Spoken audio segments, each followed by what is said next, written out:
Sekuru, sekuru, sekuru. Ko hatizike hire sekuru.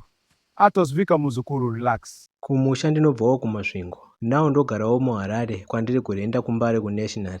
I will be turning 46 years this year muna December, but my days are numbered. Nekudawo kwekuti musi wandichatenawo 46, that will be my last day of living. Nekudawo kwemhikowo dzandakaita.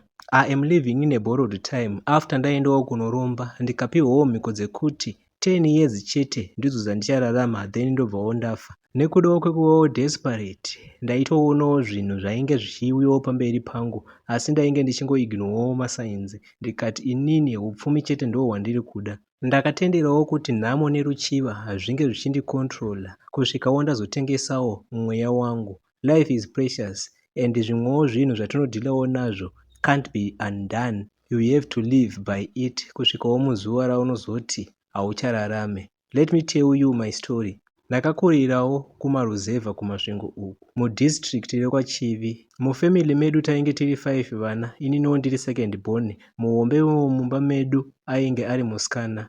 2 my young brothers angu pakati apa, then wekupedzisira ari musikana zvakare. Vabereki vangu vaiitawo zvekurima. Baba vainge vari munhu ari strict, vaiswerawo vari mumunda vasingatombobudi vachirimawo chibage kana kuti cotton. Always vainge vachitiudzawo kuti tinofanirawo kushandawo nesimba muupenyu kuti tisazotambure. Sevana amai ndo vaingoti necha ende baba kana vachinge vazorimawo zvavanenge varima, amai ndo vaizomhanya kuonawo kuti zvatengeswawo sei zvinhu zvacho nekuzofambira zvine chekuitawo nemari zvakafanana nekuti bhadharirawo school fees nezvimwewo zvakangodaro. Upenyu handingamboti hwainge hwakaoma, hwainge huri pakati nepakati.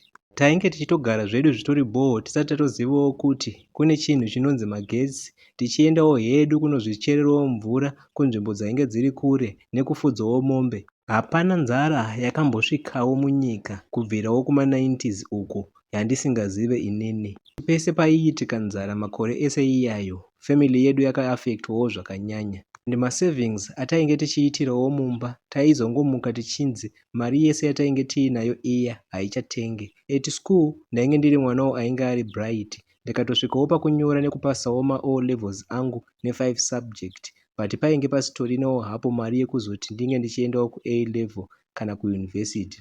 Ndikabva ndazotangawo kushanda ndichibatsiranawo nababa zvavainge vachirima. Then ndakabva ndazomuvhirawo kuendawo kumasvingo town ndava kunoitawo zvekugadzirawo zvidhina nevainge vachizvigona. Sister yangu hombe yakazosvikawo pakuroorwa ikabva yaendawo kuSouth Africa nemurume wayo. Akatombopotawo achititumidzirawo mari but zvekuuyawo kudzoka kuno kuZimbabwe ainge asingazviiti. Zvakazongosvikawo pakupera pakazongoshayikawo vabereki.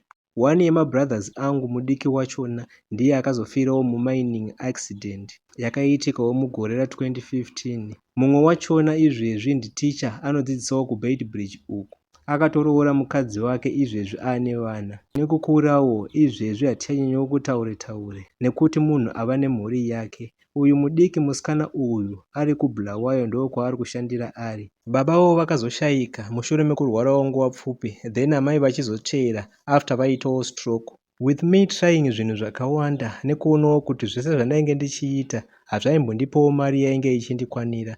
Hapana chandaibata chainge chichikwanisawo kundiratidzawo kuti future yangu yainge ichiendawo nepai. Before ndizobatewo mushonga ndaingewo ndichingohasilawo sezvinongoitawo vamwe.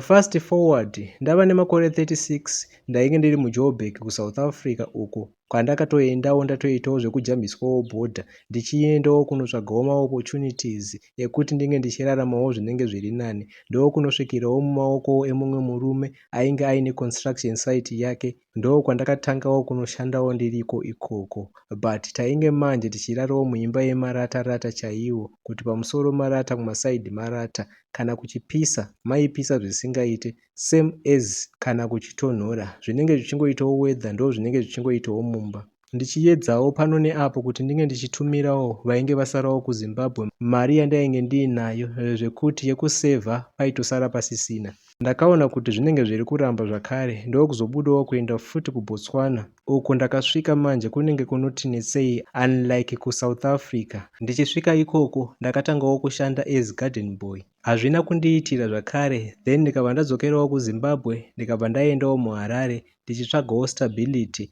nekudawo kwekuomawo kwezvinhu mabasa achinetsawo kuwana, but zvainge zviri nani nekudawo kwekuti ndainge ndisinawo mukadzi kana mwana. Kutotya kutotanga mhuri ndichizivawo kuti handaizokwanisawo kuiprovhaidhira. Ndaitomboedzawo marelationships but aizongopera nekudawo kwechikonzero chimwe chete, nhau yekushayawo mari, always promising kuti next month ndava kuitawo zvinenge zviri nani, but ndaizoona kuti munhu wandinenge ndichidanana naye anozongosvikawo pakuora mwoyo atozvionawo kuti munhu wandiri kumhanyidzana naye uyu anenge asitorinawo future zvachose. Ndainge ndichingorarama neHand to mouth ndichirendawo pakasingle room kangu kwandainge ndichigara ikoko, ndichingoti pandinenge ndazowanawo kamari kanenge kari nani ndichiendawo muzvimashabhini ndichinonwawo nevamwe, but ndainge ndichingotengawo ihwohwo hwekuchipa hwandainge ndichingonwawo. Sometimes ndaitogona kuitawo mazuva ndisina kunyatsodya chikafu chaicho chakanyatsoti svikiti, zvekuti dzimwe nguva ndaigona kurova 2 days ndichingorova hangu maputi. Stress yainyanya kundibata kana ndichinge ndichitarisawo vadiki kwandiri ava kuti kana inini ndichikundikana kudai so ivo vachazogonawo kuita zvipi.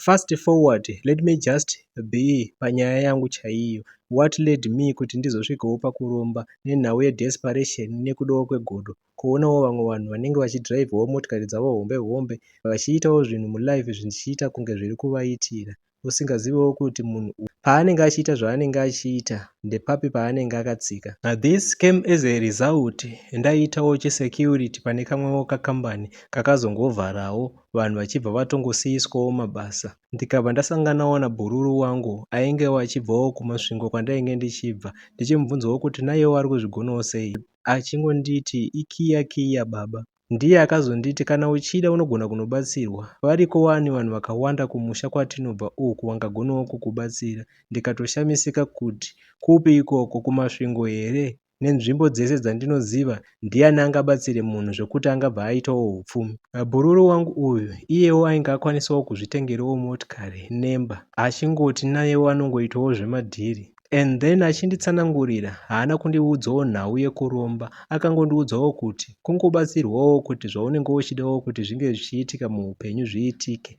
kutizawo nhamo shamwari, kuti ngaitewo sei.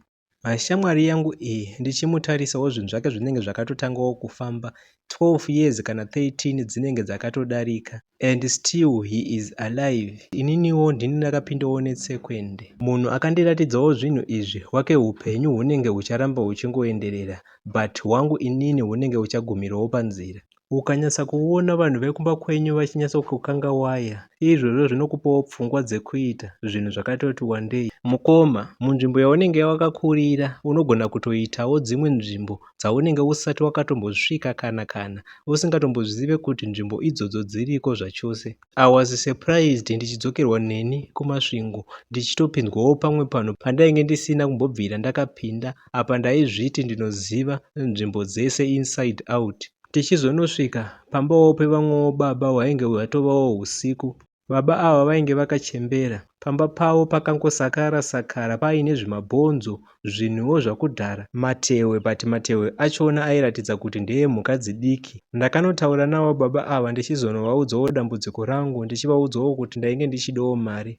Havana kuswera vachinditenderera, vakanditi kana zvirizvo zvawada zivawo kuti zvinenge zvichitoitwa paine ropowo mukati, kuti zvinhu zvako zvinge zvichizokufambirawo zvakanaka. Kana tichinge tava kuita zvinhu zvachona ndaifanira kunge ndichizomirira musi wekuti mwedzi unenge wabuda wese wakaperera, yavanoti iyo full moon, ndopataifanira kuti tinge tichizopindawo musango. Fast forward takamirirawo zuva riya, apa ndainge manje ndichingoroiswawo marounds neshamwari yangu. Then musi wachona manje I went kwavari sekuru ava nezvavainge vati ndiuyewo nazvo. Ndanga ndakanzi musi wachona I must bring kambwa kadiki kanenge kachangobvawo mukuzvarwa, then ndozoenda nako kwavari. Kwakachena mwedzi uri usiku, takange tichizofambawo nemunzira pakati pesango. Shamwari yangu ainge angondiratidzawo nzira pange paakuitika zvimwe zvinhu zvakazotevera izvi akange asisipo. Ndakatungamirirwa mukoma ndakabatiswawo foshoro. Kambwa kari kusaidhi uku kachingogwauta zviya zviya zvekuti kaane nzara kanenge kakudawo kuyamwa.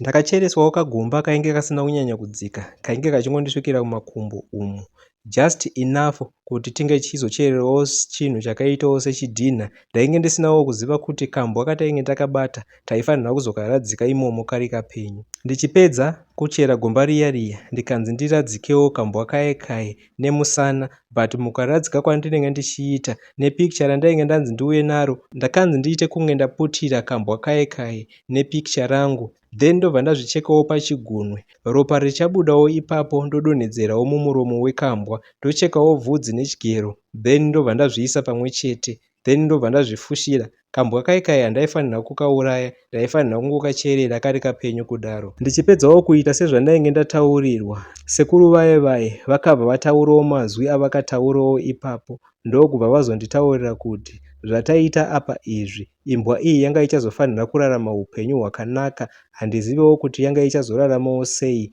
but life yachona was going to be a good life. Kana yanga ichazochengetwawo nemurungu kana kuti nemunhu ane mari, but it was going to live a good life. Saka upenyu hwachona ihwohwo hwe10 years ndiyo hwatatorawo kubva paimbwa iyi tichiuisawo pauri. Ndakangoitawo sezvandainge ndaudzwa. Ndapedza ndakabva ndangopiwawo zvinhu zvekutsenga ndikanzitsenga, then ndikanzi ndisvipire pachigunwe chandainge ndazvicheka chiya chichibudawo ropa. Ndapedza izvozvo ndakazotoreswawo dombo ndikanzi ndinge ndichiisawo pamusoro penzvimbo yandainge ndaviga kambwa kaye.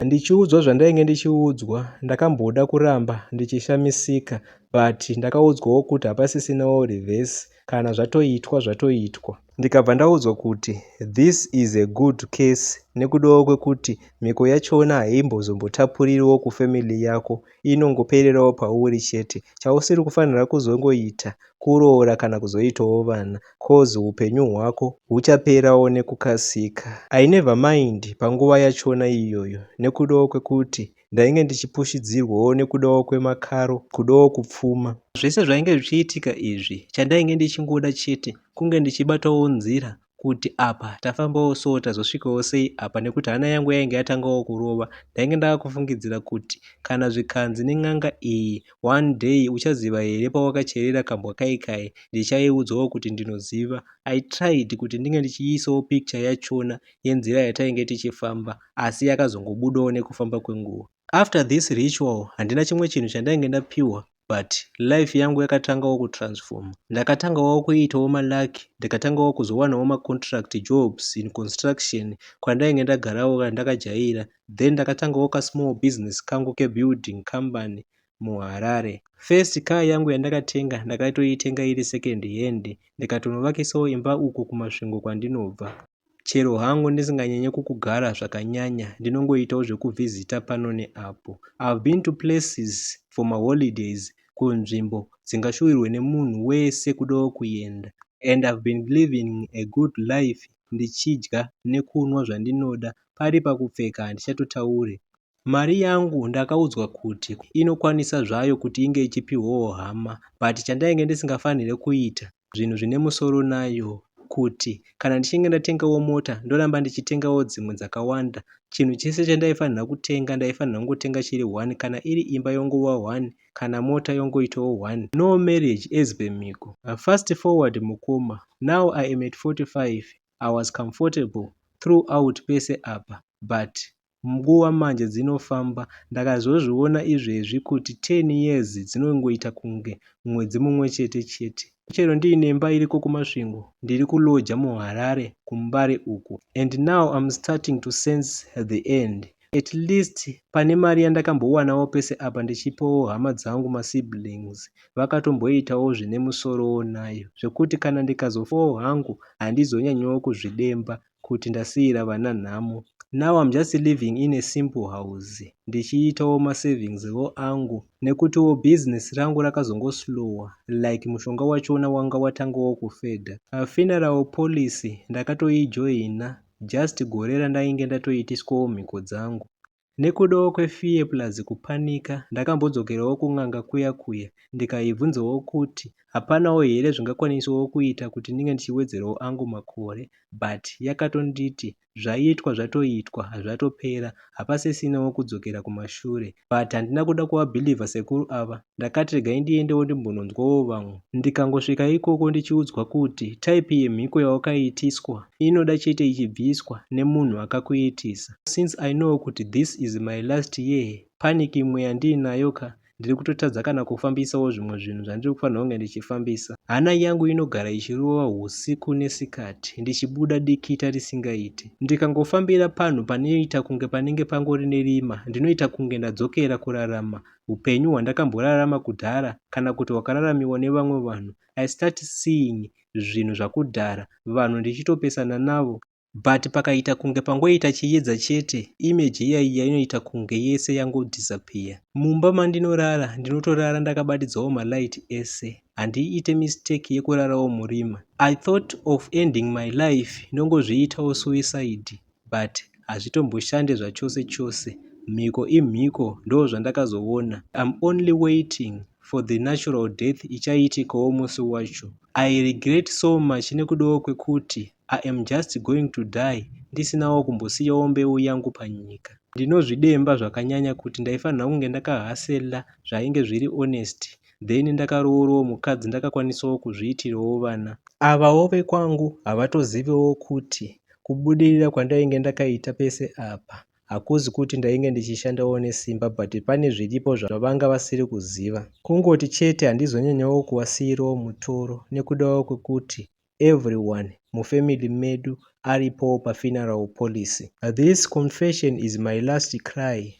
I'm just thinking to myself every day kuti I'm only going to die at 46 ndisinawo kana legacy. Sorry nekurebesa nyaya mukoma. Pamwe pachona ndazongoganhurawo kuti nyaya yangu inge ichingonzwika. Ndine chivimbo chekuti shoko rasvikawo kune ane nzeve dzekunzwa anzwa. Izvezvi kutaura kunoku muviri wangu uri very weak. Munozviziva here kuti zviri nani kufa musi wawazvizivawo kuti uri kufanira kufa pane kurarama uchizivawo kuti uchazofawo musi wakati. The day rinoita kunge riri padhuze romboita kunge riri kure ichibva yapera zvayo confession yamukoma vedu ava. So it was sent nenhamba dzemuSouth Africa. Confession iyi yakasendwa nenhamba dzemuSouth Africa, dzanga dzisinawo profile picture, and when I responded kuti I will post your story, yakabva yangoitawo one tick, and up to now it's been 3 days yasendwa, but ndazotaura nawo kuti nyaya yenyu ndakuisenda izvezvi, then ndiri kuona still kuti it's one tick, meaning to say kuti I don't know kuti nhamba vakaita dzekukumbira kana kuti vakaita sei, vakangoti vasendawo nyaya yavo apa havachatombobatiki zvachose. Idzi nhau dzekuromba idzi dzinenge dambe idzi. Mukufamba kwese kwaunogona kuita munhu, hauna munhu waunogona kufungidzira kuti uyu ndofunga ndiye ane mushonga, uyu haana, uyu akashandawo nesimba, uyu ari kubira vanhu. Haumbozvifungidzire zvese, because kana muchingosangana nekupesana unenge uchingofungidzira kuti tese tingori vanhu, but munhu wese atori nebhedheni yaanenge akatozvitakurira yaunenge usiri kuziva. And I've got another one futi, I think ndichazoipostawo pamberi apo. Futi another thing, nyaya yedzidziso tagarisa tisiri kuposta, so I will try kuti ndinge ndichikandawo 1 or 2 mamessage this time. Thank you, but anenge atiwandirirei. Yeah, ndichatrya kuti ndimbomhanyidzane nawo nekumaverenga. You'll be shocked neimwe nyaya yaamai ava in fact ndakaita zvekutaura navo. Yeah, so nyaya yachona, yeah, I need to write it down ndozoita yekuverenga futi. But yeah, ava vane evidence because she was showing me zvese zviri kukumba kwavo nezvinoitika mumba mavo. Yeah, unobva wanzwa kutya chaiko. Tell us what you think mu comment section. Handisati ndichabuda musango rino, handicharamba kuswika ndafa.